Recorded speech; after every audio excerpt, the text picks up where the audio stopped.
Aktivitas tambang nikel di kawasan Raja Ampat, Papua Barat Daya memicu kekhawatiran potensi pencemaran dan kerusakan ekosistem.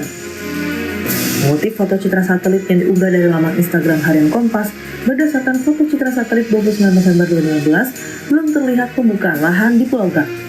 Kondisi yang sama juga tampak ada citra satelit yang diambil pada 19 Maret 2017. Namun, pada 2018, aktivitas pembukaan lahan mulai terlihat di pulau itu. Saat meninjau langsung PT Gas Nikel di Pulau Gak, Kabupaten Raja Ampat, Sabtu kemarin, Menteri Energi dan Sumber Daya Mineral Bahlil Lahadalia bilang tidak ada pencemaran lingkungan tahun ini karena proses produksi tambang terjadi tahun 2024. Dan pemerintah akan melakukan evaluasi menyeluruh terkait izin tambang di Pulau Gak, Raja Ampat.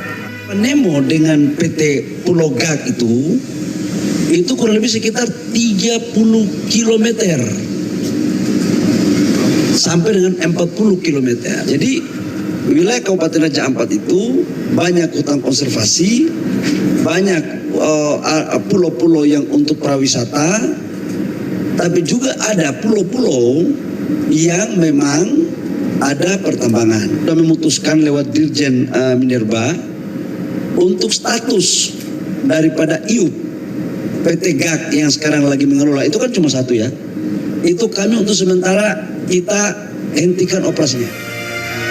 Saat dikonfirmasi terkait polemik tambang nikel di Raja Ampat melalui pesan tertulis kepada Kompas TV, Komisaris PT Gas Nikel Ahmad Farul Rozi menyebut lokasi tambang nikel dengan kawasan wisata sangat jauh.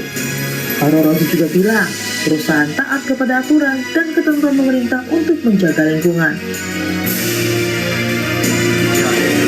Sebelumnya, Greenpeace Indonesia mengkritik dampak buruk eksploitasi nikel di kawasan Raja Ampat, Papua Barat Daya.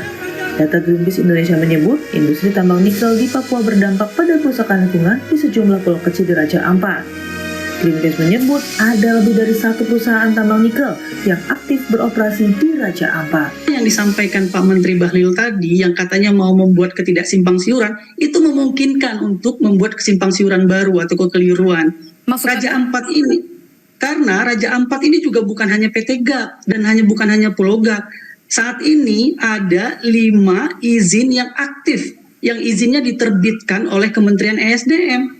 Ada Pulau Gak, ada Pulau KW, ada Pulau Manuran, ada Pulau Batangpele, dan ada di Waigeo Besar.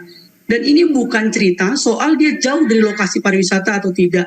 Undang-undangnya sudah jelas melarang bahwa pulau-pulau kecil itu dilarang ditambang. Putusan MK juga sudah jelas memperkuat peraturan perundang-undangan ini. Desakan untuk menghentikan tambang nikel di Raja Ampat, Papua Barat Daya ramai disuarakan. Di antaranya selebritas Nadine Chandrawinata dan Yeni Sumargo yang mengunggah keindahan Papua dan meminta aktivitas tambang dihentikan demi menjaga kawasan geopark Raja Ampat dan ekosistem lainnya dari kerusakan tambang. Tim Liputan Kompas TV.